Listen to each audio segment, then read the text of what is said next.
No te quedes fuera. Conversaciones de futuro para Latinoamérica. Cada martes y jueves a las 9 de la mañana en LATAM 2050 con Ángel Morales.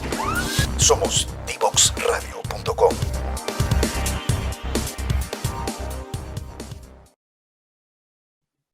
Seguimos en Terremotos, Volcanes y otros monstruos por Divox Radio. Hoy día estamos hablando de desastres.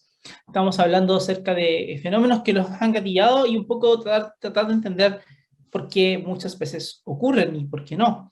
Bueno, el asunto es que partimos con el terremoto de Chillán, aquel terremoto intraplaca que ocurrió en una zona que no estaba nada de preparada para un evento así.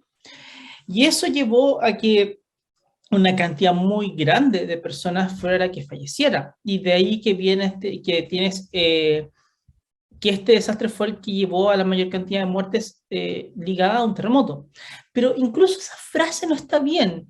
No es que el terremoto haya matado a gente, como se desprende de la frase, sino más bien es la falta de preparación frente a este fenómeno, es lo que lleva a esa cantidad de muertes. Y ahí uno podría decir, ya, pero bueno, si nosotros, esto se resuelve fácil. Tenemos por un lado que construir bien y por otro lado saber anticipar los fenómenos. Si logramos predecir uno de estos terremotos, entonces podríamos prepararnos y tener tiempo. La respuesta es que no.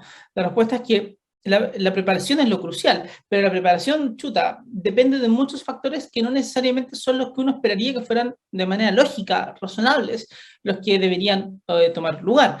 Porque resulta de que uno puede tener claridad acerca de cuál puede ser el fenómeno que podrías enfrentar en el futuro, pero no necesariamente saber cuándo va a ocurrir. De hecho, eso nos pasa en Chile muchas veces. Entendemos cuáles son las zonas que tienen el potencial de generar un terremoto de magnitud mayor a 8, por ejemplo, pero no tenemos exactamente claridad de cuándo van a ocurrir y probablemente, muy probablemente, jamás lo vayamos a tener. Y eso no está mal, porque eso no nos impide el tener que trabajar en la preparación frente a estos fenómenos. Entonces, claro, una de las cosas que hacemos es trabajar sobre la norma de construcción sismoresistente. Misma norma de construcción que se ha ido alterando después de cada terremoto grande que ha gatillado algún tipo de desastre. Y de nuevo, estos tipos de desastres se gatillan porque no tienes una preparación y lo podemos ver en la historia. Cuando llegan los españoles acá a Chile y empiezan a construir como ellos sabían, básicamente lo que hacen es poner una piedra sobre otra como en Europa. Bueno, llegó el primer terremoto grande y se les cayó todo, porque obviamente construís piedra sobre piedra y eso es lo menos sismo resistente que existe, y se cayó todo. Entonces, al hacer eso, ya hubo una necesidad de empezar a cambiar la forma de construir, y de a poco nos empezamos a pasar a construir en madera, por ejemplo, que resultaba ser algo que resistía mejor los terremotos y que también ayudaba más con el frío y con la lluvia de la parte sur de Chile, por ejemplo. Pero en las partes más centrales del país se construyó de manera más colonial, este estilo colonial bien bonito que tiene que ver con construcciones de adobe. El adobe resulta ser muy bueno, por ejemplo, para el calor. Deja casas que son muy frescas por dentro, por ejemplo, y eso en lugares como Chillán, en lugares como Rancagua, en lugares como Talca, que tienen veranos que son bastante calurosos, venía bien, y muchas casas estaban construidas con ese material, tanto casas grandes patronales como casas más chicas se construían de esa forma, y con eso se fue armando una especie de tradición de construcción también.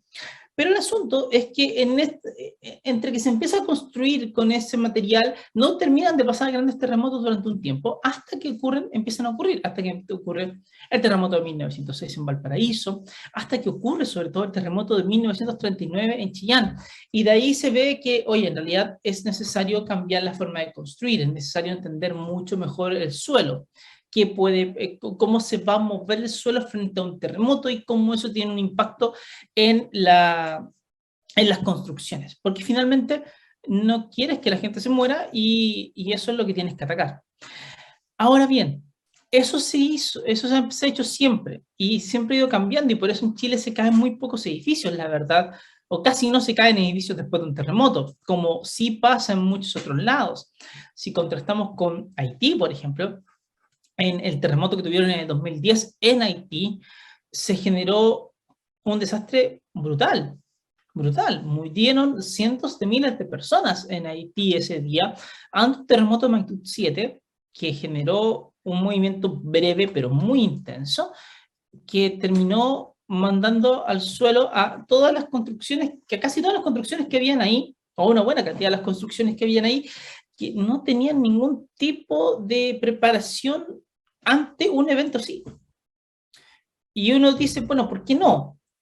En parte porque no existe una claridad acerca de que estos son eventos que pueden pasar, y por tanto no existe la visión de que hay que trabajar ante ello, pero por otro lado también hay que entender de que Haití tenía una serie de problemas políticos potentes, impresionantes, que hacía que entonces o sea, sociopolíticos, ni siquiera políticos, sociopolíticos, que hacía que el foco estuviera puesto en otro lado, en la pobreza extrema que había. O sea, tienes que preocuparte de que la gente coma antes de que venga un terremoto, como que uno lo piensa como algo de manera más o menos lógica.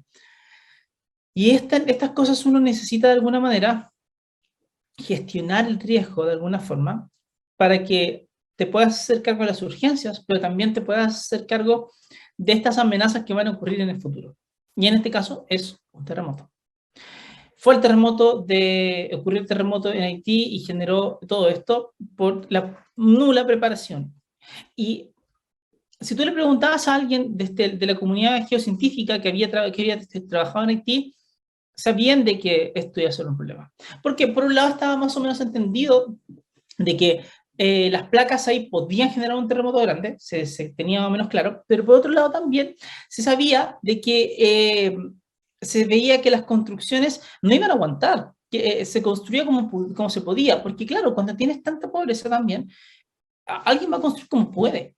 La necesidad de la vivienda es crucial y entonces vas a hacer lo que se puede hacer nada más.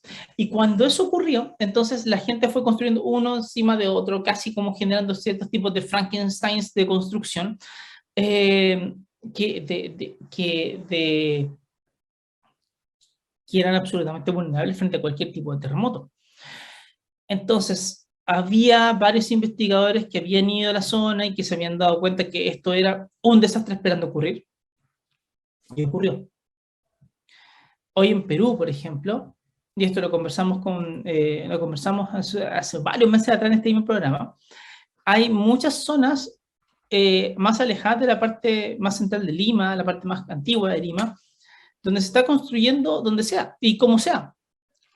Y hasta existe como una especie de tradición al respecto de construir como sea, porque resulta de que se ve como un proceso social importante, que los vecinos van a ayudar a que alguien esté tratando de levantar su casa y la levanta como fuera, sin ningún tipo de preocupación por un terremoto que pueda ocurrir en el futuro y que Lima de hecho lo está esperando. No ha ocurrido un gran terremoto en Lima hace mucho tiempo y se sabe que las placas están bloqueadas en esa zona y que se puede generar un terremoto importante.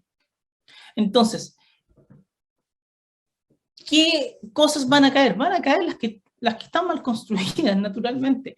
O, por ejemplo, en Ciudad de México. Ciudad de México es una ciudad enorme, pero que está construida sobre el lecho de un lago, sobre el lecho de un lago fundamentalmente.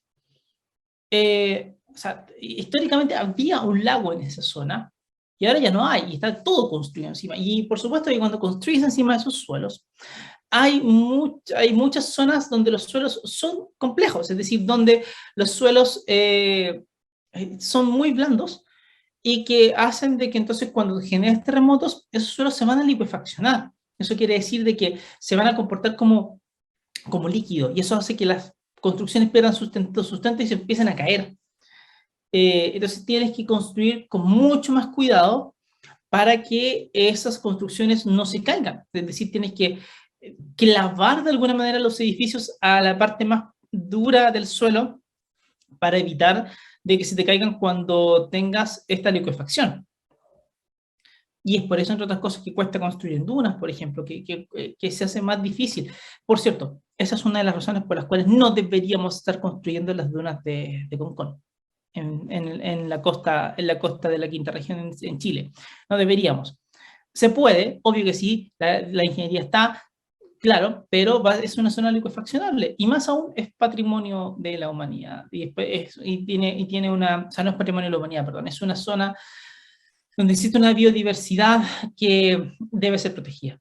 Así que ya no solamente es un problema medioambiental, sino que también es un desastre esperando ocurrir si construimos mucho ahí, más aún sin escapatoria después frente a un gran terremoto. Bueno, volviendo. El asunto está en que en distintos lugares, como Perú, por ejemplo, se construye como sea, y eso implica de que no vas a tener una buena preparación, y cuando venga el terremoto vas a tener un problema. O, por ejemplo, pasa de que en zonas de Antofagasta están surgiendo campamentos en muchos lugares, y esos campamentos se ponen en zonas por las cuales bajan los aluviones. Y uno dice, bueno, pero aquí hay un lecho de río que está seco, está planísimo, está hermoso para construir, pero a veces el río se reactiva y va a bajar como un aluvión y se va a llevar todo lo que va a encontrar. Y uno se empieza a preguntar, bueno, justamente esas personas que están viviendo en campamentos son personas que no tienen cómo tener una casa. Y por lo tanto, cuando se destruye debido a un aluvión, es un golpe doble. O sea, no solamente se destruye una casa, sino que esas personas tienen cero posibilidad de tener otra. Porque nunca tuvieron la posibilidad de tener la primera, de hecho.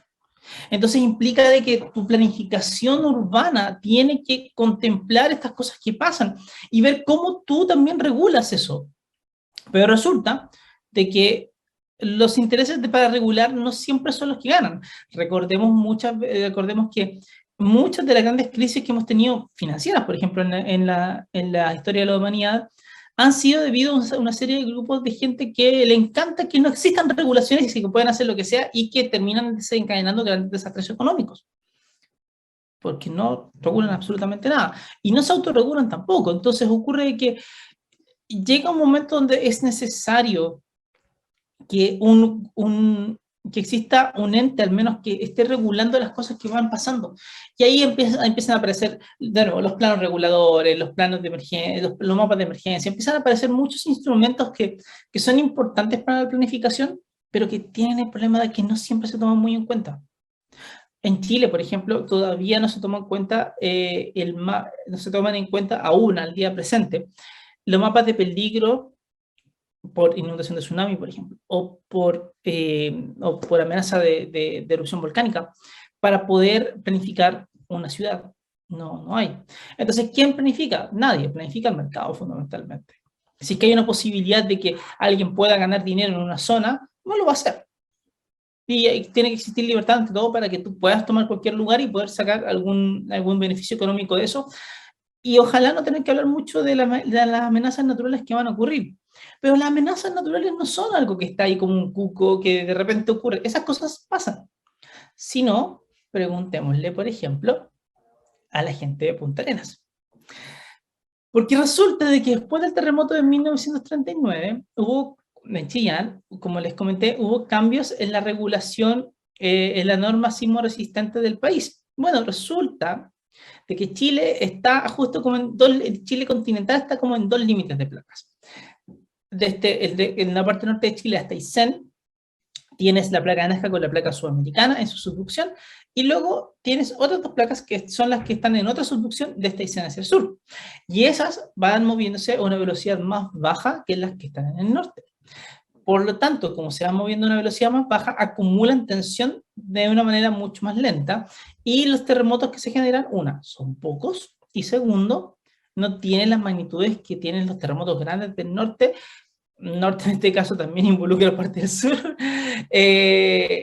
cuando ocurren. Entonces, ocurrió que en la memoria colectiva de la gente de Magallanes, no existía el terremoto. Es cierto que había tenido un terremoto en algún momento del siglo XIX, pero no existía como la idea del terremoto. Entonces resulta que un grupo de arquitectos en Punta Arenas, cuando vio que existía esta norma sismo resistente, dijo, no, esto no puede ser, va a ser un problema, porque nos están obligando a tener que gastar más dinero en todos nuestros diseños. Porque claro, construir de forma sismo resistente implica que tienes que usar ciertos materiales que son más caros. Y eso implica una inversión más grande y no todo el mundo puede hacer esa inversión. Entonces, y tampoco puedes hacer todos los diseños que se te ocurran, porque tienes que ser diseños que sean sismo resistentes. Entonces, un colegio de arquitectos en Punta Arenas se le ocurrió escribir una carta al ejecutivo en Santiago para decirle que en realidad acá en Punta Arenas no tiembla. Y le pidieron que por favor se decretara la zona de Magallanes como zona asísmica. La idea era que si tú lo decretabas como asísmico, entonces la gente iba a poder, eso significaba de que se reconocía desde el Estado de que no había grandes terremotos afectando la zona y por lo tanto la gente podía construir lo que se le plazca. Esa era la idea. Que había libertad absoluta para construir lo que se te plazca. Esa era la idea y si ustedes lo piensan, es bastante, como decimos en Chile, tirada de las mechas. Es bastante torpe, porque ocurren terremotos igual, y hoy día sabemos de que también hay terremotos en Magallanes. Pocos, pero también hay. Y no tiene sentido. Bueno, la cosa es que mandaron la carta. Y al tiempo después, no pasó mucho tiempo, y vino un terremoto en 1949 de magnitud 7 y algo en Punta Arenas. Justamente ese día fue la naturaleza la que habló en definitiva ante esta idea de esta gente que quería que no hubiera ningún tipo de regulación en definitiva. Eso era. No tengamos regulación para que tengamos libertad de hacer lo que queramos. Bueno, resulta de que la naturaleza te recordó de que en Magallanes sí hay terremotos y pueden tener magnitud 7 igual. Y eso va a ser complejo para muchas personas igual. Entonces tienes que tener cuidado con lo que vas a construir. Por cierto, el punto con las magnitudes es re importante porque estamos tan acostumbrados en Chile a que de pronto no pasa nada que con los terremotos, que tenemos grandes terremotos de magnitud 8 y algo y no se caen los edificios. Pero cuando viene una intraplaca, como fue el que ocurrió cerca de Coquimbo en el año 2019, sí genera daños. No se cayó ningún edificio, pero generó daños en algunas casas. ¿Por qué? Porque la frecuencia de un sismo intraplaca, las frecuencias de oscilación de sismo intraplaca son más altas, y eso implica de que vas a estar en resonancia con los edificios más bajos. Y todavía quedaban varios que tenían distintas arreglos de adobe, distintas cosas como un poco más delicadas en la zona de Coquimbo y Antofagasta, y esos sufrieron bastante. Bueno, la cosa está en que ese sismo tuvo magnitud 6.7, pero si tú pones un sismo de magnitud 6 en Europa, las cosas se caen todas. En L'Aquila, en Italia, por ejemplo, hubo un sismo de magnitud 6, bastante superficial, por cierto. A una profundidad tuvo que haber sido de ¿cuánto? Menos de 10 kilómetros, seguramente. Y llevó a que se cayeran muchos edificios medievales en esa parte, o con estilo medieval por lo menos, y eso llevó también a la muerte de muchas personas. Pero aparte, hubo un problema de comunicación tremendo esa vez ahí, pero tremendo, que desencadenó un desastre. Ocurre que ya en la zona se venía dando una serie de sismos bastante chicos, pero perceptibles. Y de nuevo, Europa siendo Europa, no tienen idea de lo que es tener un sismo, así que la gente se asustó mucho. Bueno, la cosa es que fueron sismólogos de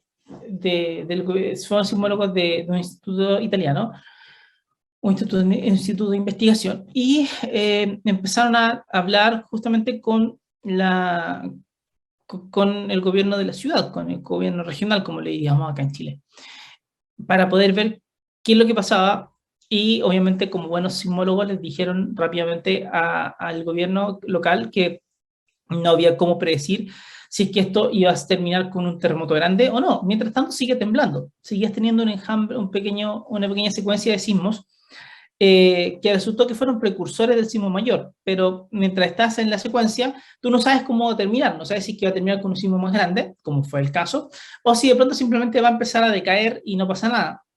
No se puede saber. La cosa es que los sismólogos le plantearon eso a los gobernadores y a ellos no les gustó nada, pero aparte los científicos no lo supieron transmitir bien y tampoco hablaron mucho con la comunidad ni mucho menos. Entonces de repente sale la persona sale, creo que el alcalde del momento, perdón si me equivoco con un dato, pero creo que el alcalde salió y le transmitió a las personas le transmitió dos cosas. Una, que como había estado temblando harto, esa serie de temblores iba a liberar de a poco la energía, así que no quedaba mucha energía para el sismo grande, y eso era bueno, y que eso implicaba de que se reducía el riesgo y que por tanto que todos volvieran a la calma y que siguieran con sus vidas tranquilamente y que no se preocupen que no va a pasar nada.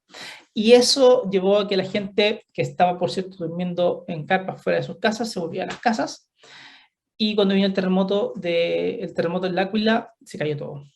Y muchas personas murieron. Muchas.